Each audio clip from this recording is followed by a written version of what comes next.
Hi everyone, Stephanie here from the Autism Soup.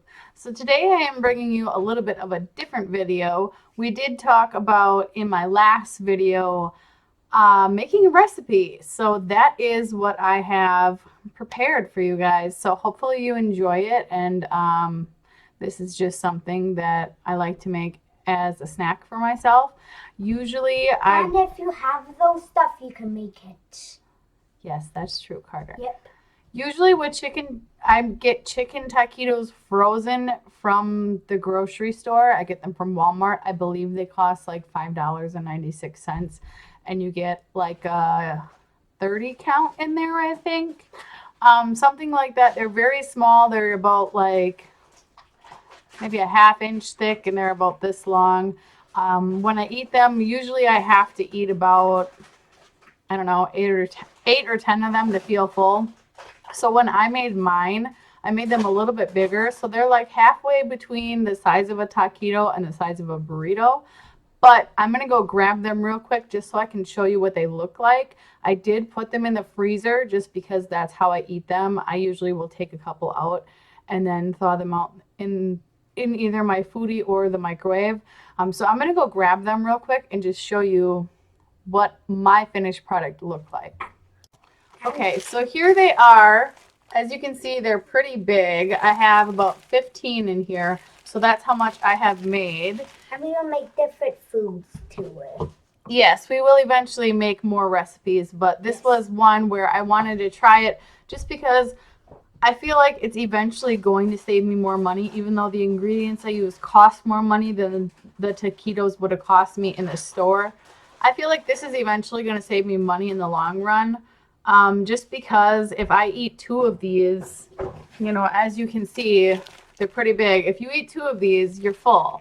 Like I said, I have to eat 6 or 7 of the regular taquitos in order to get full. And then the other difference is I'm using pork with mine, and the other ones are made with chicken. The frozen ones that you buy in the store. The reason why I didn't use chicken was because I wasn't sure how dry the chicken was going to get. And if chicken gets too dry, then it just kind of dissolves and is like sand. And I didn't really want to do that to myself. So I decided to use pork. So what I have used is one pork loin. I paid $8 at Walmart for mine. It was the Tyson brand. I believe it was 3 or 4 pounds.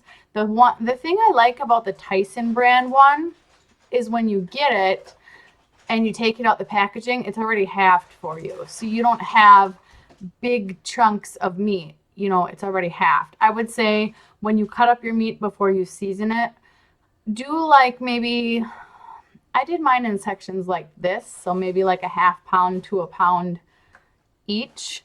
And then, when you do your seasoning, because the seasoning does have brown sugar in it, if you do dip your meat into the bowl, it is going to pick up a lot. So just make sure that you're dusting some of that off because you don't need all of it. So you need the pork loin, which I just discussed, and then you're also going to need some seasonings. I wrote them down here. I will include the full recipe in my blog later, and then I will put that blog post linked in the description below. But you're going to need 3 tablespoons brown sugar, 1½ tablespoons of paprika, 2 teaspoons of salt, 1 teaspoon garlic powder, a ½ teaspoon onion powder, and 2 teaspoons of cumin.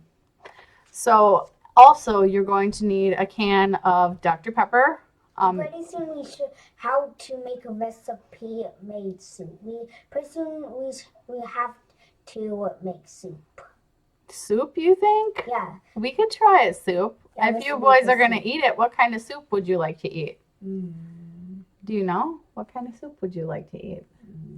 Chicken noodle? Broccoli and cheese? Chicken noodle. Okay. We'll think about that. Yeah. Maybe a different time. And I will think of more recipes to make. Okay. Well, you just let me know. Okay. And we'll see. As long as you're going to eat it, I'll make it, dude. Okay. So those are the seasonings that you're going to need. And then, like I said, a cup of Dr. Pepper. And you're going to need some water. I discussed like the main details of that as we're going through the recipe. And I will include the video of me actually making these. So I'm not just talking about it. You can actually see it happen.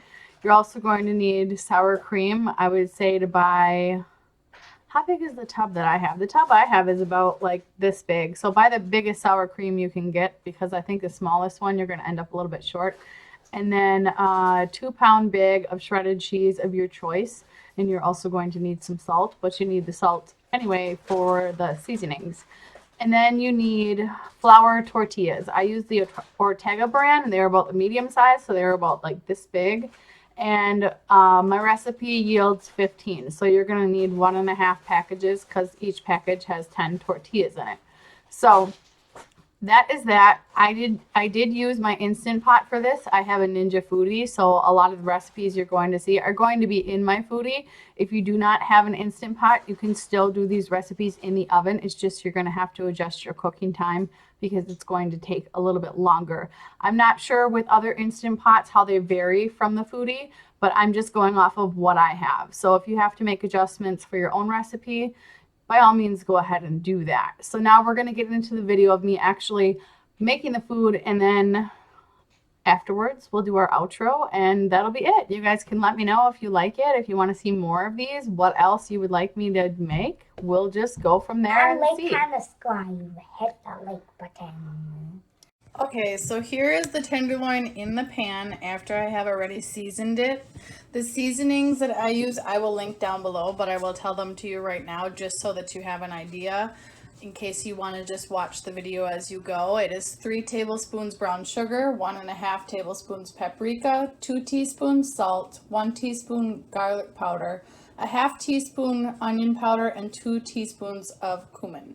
And then after you have your meat seasoned and you put it in your Instant Pot, make sure you use this fryer basket that's right here, because your liquid is going to go underneath that, which is 2 cups of water and 1 cup of Dr. Pepper.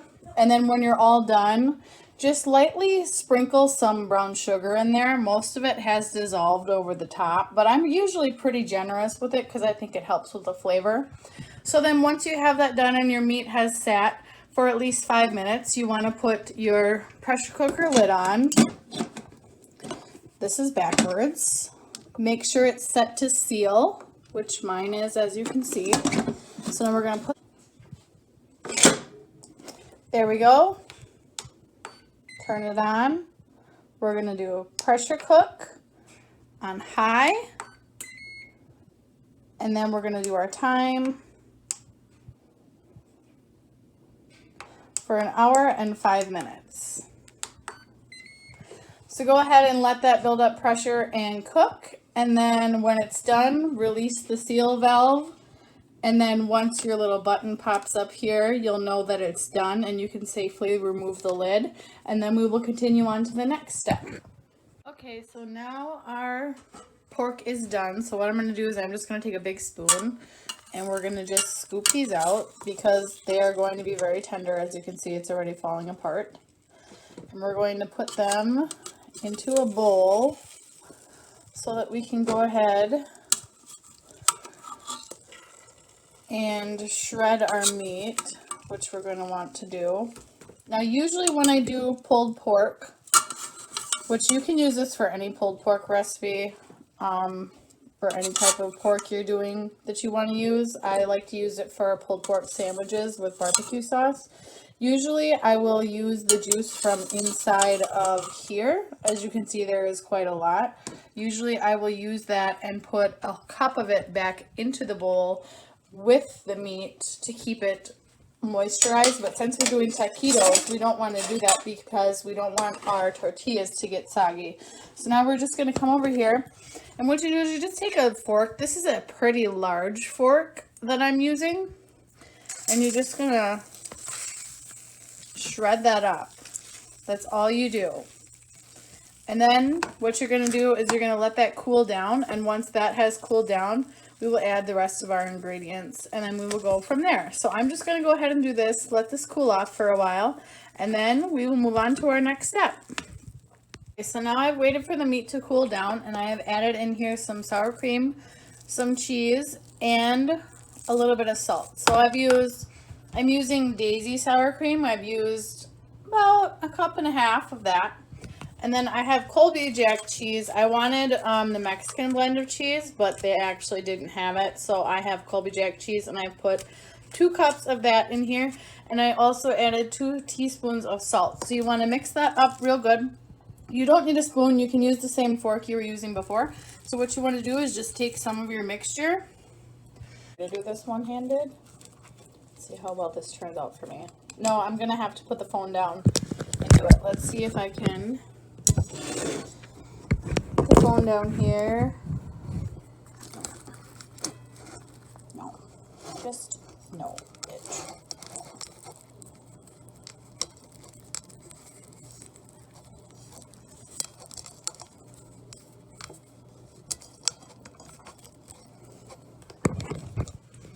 So I have rolled that pretty tightly. You want some of the ends of the taquito to stick out. So then once you have that done, you're going to take your taquitos and you're going to just remove the water from the pan before. You're going to use fresh water, about a cup, and you're going to place your taquito in there.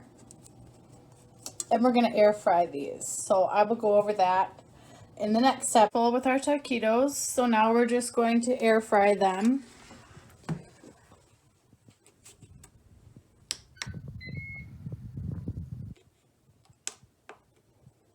We're going to put this at 400. And we're going to give them about 8 minutes, and let's see how that turns out. Okay, so the taquitos are done. I have put them on a baking sheet here just to let them cool because they are very hot. You can see I have some puncture holes here because I've used a fork to move them because they are so hot. I've noticed as I did these in batches of 5, so I have a total of 15 here. The last batch, as you can see, which is this end batch right here, is a little bit more brown. I did use more water up to the fryer basket, which I wouldn't recommend because some of these have gotten kind of squishy in the middle. And also I would recommend reducing your air fryer time if you're going to do these in multiple batches. Like you can tell I started with this one over here and I ended with this one over here, and you can really see the difference. So I would say definitely as your foodie heats up, make sure, or your Instant Pot if you don't have a foodie, make sure you're adjusting your cooking time. But that's it. All right, so those are the taquitos all done. When I'm done with mine, like I said, I like to put them in the freezer.